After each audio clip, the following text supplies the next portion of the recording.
Hey everyone, welcome back to the Empty Pantry, where we turn tight budgets into delicious meals. I'm so glad you're here today. We are going to talk about a convenient, budget friendly option for weeknight dinners, the store bought roasted chicken. Not only are these super budget friendly, this cuts our cooking time in half because the chicken's already prepared. I'll share with you 4 delicious recipes that aren't just adding rolls and coleslaw. We'll go through some green chicken enchiladas that are super quick and super delicious with minimal ingredients, a easy pizza to make, a bake, and then if you have a little bit more time, some Southwest chimichangas that are oh so delicious. Not only are these recipes easy on the wallet, the whole family is going to love them. So let's get started with that roasted chicken and turn it into 4 delicious meals. When it comes to frugal cooking, the grocery store roasted chicken is a total game changer. It's priced really affordable, it's really versatile. This chicken is from Costco. I love the Costco chickens because they're huge and they're only $5. To make my week easier, I'm going to start by picking all the meat off of the chicken and putting it in a bowl in the fridge. I got most of it off. There still were a lot of bones and a little bit of chicken left on the bones, plus the skin. You could save this, put it in some water, and make some chicken broth. That would work really, really well. Otherwise, just toss it. Now, from that one chicken, I got 8 cups of meat. That's going to be great. It's going to make my whole week easier by already having that chicken ready to go.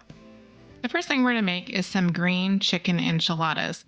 Ever since I learned this recipe years ago from a friend, it's one that's often requested by my family. So we're going to start by gathering our ingredients. We're going to get 2 cups of our chicken, 1 brick of cream cheese, 2 cups of shredded Monterey Jack, 1 can of roasted chilies, 1 can of green enchilada sauce, and then 8 flour tortillas. This is a recipe you do want to have all the ingredients together because it goes really quick. So we're going to start with our 1 brick of cream cheese. I did let it sit on the counter for a little bit so that's easier to deal with. I'm starting by cutting it into 8 equal portions. This will just make it faster when I'm assembling the enchiladas.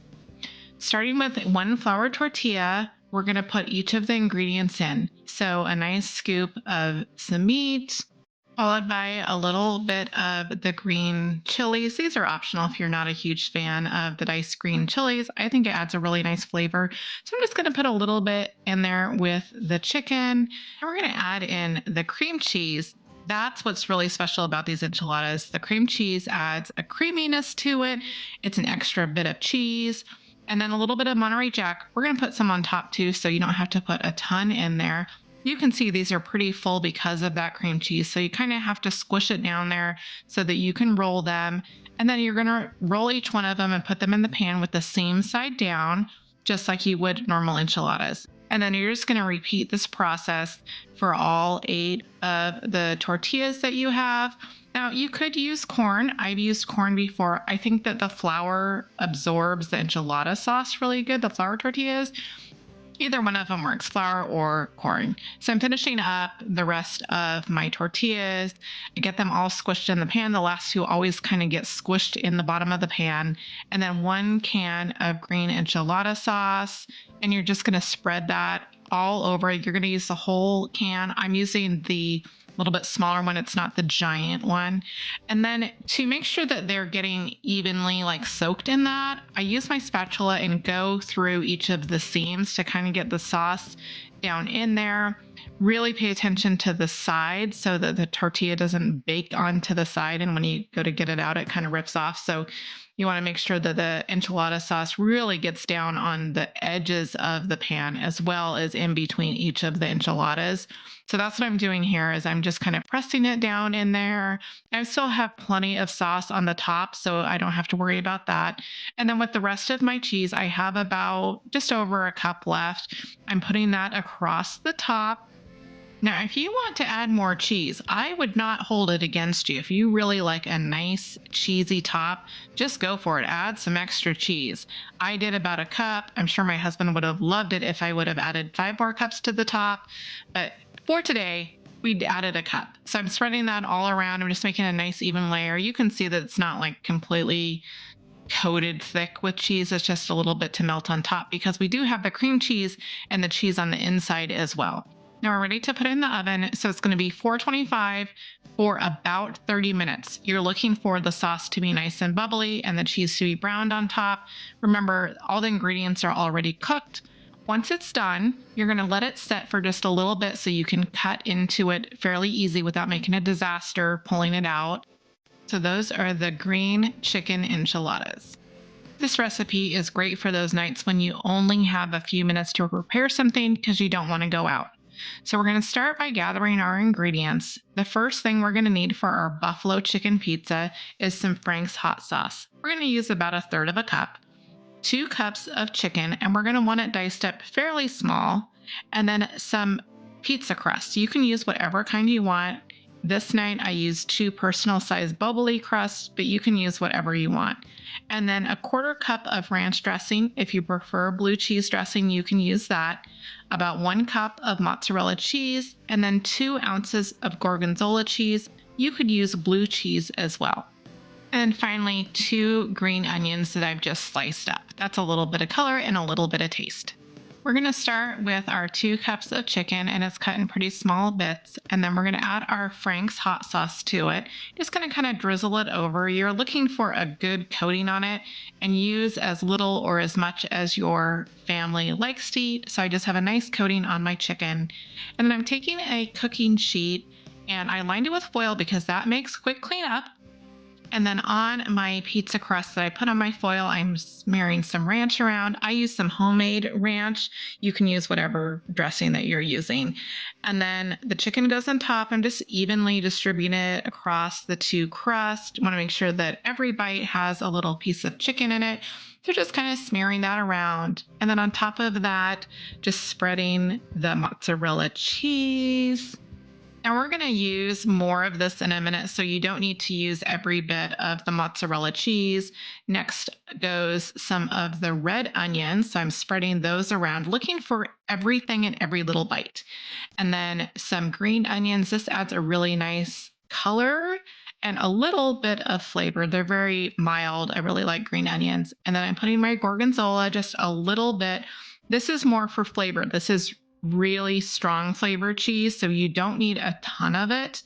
So just a little bit, sprinkling that around. It's going to melt just a tad once we put it in the oven. So into the oven it goes, and we're going to do this at 400 degrees for 10 to 12 minutes. Just look at your package for your pizza dough. That will tell you what temperature you need to do it. So there is our buffalo chicken pizza. Next up, we have our chicken bake. This is a great comfort type of food. So we're going to start by gathering our ingredients. We're going to need 1 box of stuffing, 1.5 cups of chicken broth, a can of corn that has been drained, 1 can of cream of chicken soup, 1 cup of bell peppers diced up. You can use whatever color you like. Just make sure they're diced fairly small. 2 cups of chicken, 2 cups of shredded cheese, 1 cup of sour cream, 2 teaspoons of cumin, and about a 1/4 cup of minced cilantro. Now that we have all of our ingredients, we want to start with a very large bowl. We're going to put all of our ingredients in this before pouring it into the casserole dish, so you need to make sure you have plenty of room for everything. So 1 box of stuffing goes in the bowl first with the seasoning packet if it is separate. 1.5 cups of chicken broth. This is going to soften that stuffing mix. To that, we're going to add 1 cup of sour cream. This adds an extra creaminess to it, and sour cream is always delicious in everything I could possibly think of. Then we're going to add our cream of chicken soup, undiluted, just straight out of the can. We're going to pour that into the stuffing and sour cream mix. Make sure you get every bit of goodness out of that can. That adds extra creaminess on top of the sour cream. And to the bowl, we're going to add 2 teaspoons of cumin. Make sure you get it all out of your little container if you didn't put it directly in there. Then I give it a nice good stir. I want that cumin evenly distributed through the whole bowl, so I Mix that around, and then in go my bell peppers. I did a red and green one, but like I mentioned, it doesn't matter what color you do. I thought a mix would be nice. And then 1 can of corn. I did take the liquid out of it. It already had enough moisture in there. And then 1/4 cup of that minced cilantro. Now I'm just going to mix it around. I want to make sure that everything is thoroughly incorporated before we put our chicken in there. So just mixing that around really, really good, getting everything off the sides of the bowl, adding the chicken into the mixture. I had about 2 cups. Maybe that was a tad bit more than the 2 cups, and just threw that in there. And then I'm going to mix that all together before we pour it into the casserole dish. So just taking a big spoon and mixing that around real good. It mixed really, really well. We're going to pull it aside and get our casserole dish. I did spray this with Pam, so it's easier to clean up. So taking all the ingredients, and we're just going to put that into the casserole dish. I'm using a square casserole dish. That seemed to be a good size, so you got a good thickness to the casserole without it being too thin. Now, if you wanted to spread it out, you totally could. It's just going to be a little bit thinner. It's going to cook a little bit faster if it's not as thick as I did in this. So just spreading it around, making sure that the top is even. And I'm trying to kind of push any air out that's in there. And then once it's nice and flat, I'm just going to put a little bit of cheese on top.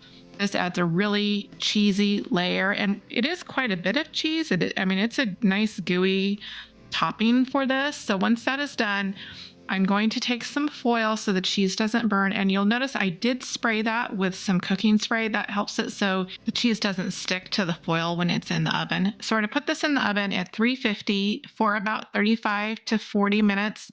We just want it to look like this, that it looks like it's cooked. It has a nice brown around the edge, and the cheese is nice and melted. If you wanted the cheese to be more brown, just take the foil off of it. A bit of caution, if you cut it right away, it is quite runny, as you can see in the picture. So let it sit for a little bit, and then it'll hold up a little bit better to be cut into squares. And so this is what our chicken bake looks like when it's done. Our final recipe for this chicken is some Southwest chimichangas. These are so good. They disappeared super, super fast.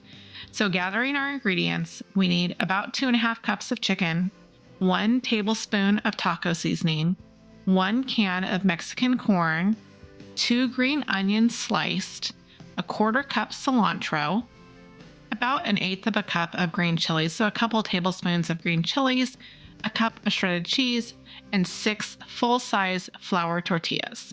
So starting with our bowl, I have the chicken. I'm going to add in my taco seasoning and then my Mexican corn, which I have drained the liquid off. This is going to be a filling, so we don't want this runny at all. My green onions go in. My cilantro goes in. So notice I did not put the cheese in. That's going to go inside each individual chimichanga. So don't put the cheese in yet. And then I'm going to add in my green peppers. It's just a little bit of those diced green chilies. And now I have my tortillas. I did try this with smaller tortillas. It didn't work out. So you use the full size, like a normal burrito tortilla, not the giant ones, kind of like the normal 10-inch. And then a little bit of cheese in each one. And then we're going to wrap it really nice and tight. We need the edges to stay together when we put it in the oil. So make sure that you don't put too much filling in, that you can't wrap it nice and tight. You want good overlap on these. So just continue making them until all of your tortillas are used up, all of your filling has used up. You might need extra tortillas if you maybe put less filling in them. So you just kind of determine how it works out for your batch. And then once they're all done, we are going to move over to our pan of oil that has been heating. I'm placing them in one by one with the seam side down. I want that seam to get a nice seal on it, so I'm starting with it down. Otherwise, my filling is just going to fall out. So seam side down, and we're just going to stand and we're going to watch them.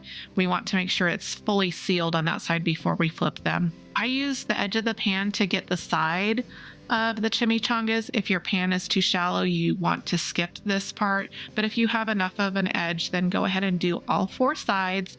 And as they're done, you're just going to put them on a plate with some paper towels to get a little bit of that extra oil off of them. And you'll probably need to do it in batches, as I did, because 6 of these, it's, the size of a chimichanga, it's fairly large. And so just do them in batches and then just leave them on the paper towels just for a couple of minutes. The outside of them is hot because it was in the oil. The inside is just like a perfect temperature for eating. So once they were done, I cut them at an angle so they were easier to eat. And there we have our Southwest chimichangas. And that's a wrap to our roasted chicken recipe extravaganza. I hope you found these recipes as delicious and as exciting as we did. Make sure you hit subscribe and hit the bell icon so you get all of the updates. I have tons of more delicious recipes I'd love to share. I'd hate for you to miss one. Thanks so much for watching and being part of the Empty Pantry community. I can't wait to see you next week when I share more budget-friendly recipes. Until then, happy cooking and enjoy those delicious recipes.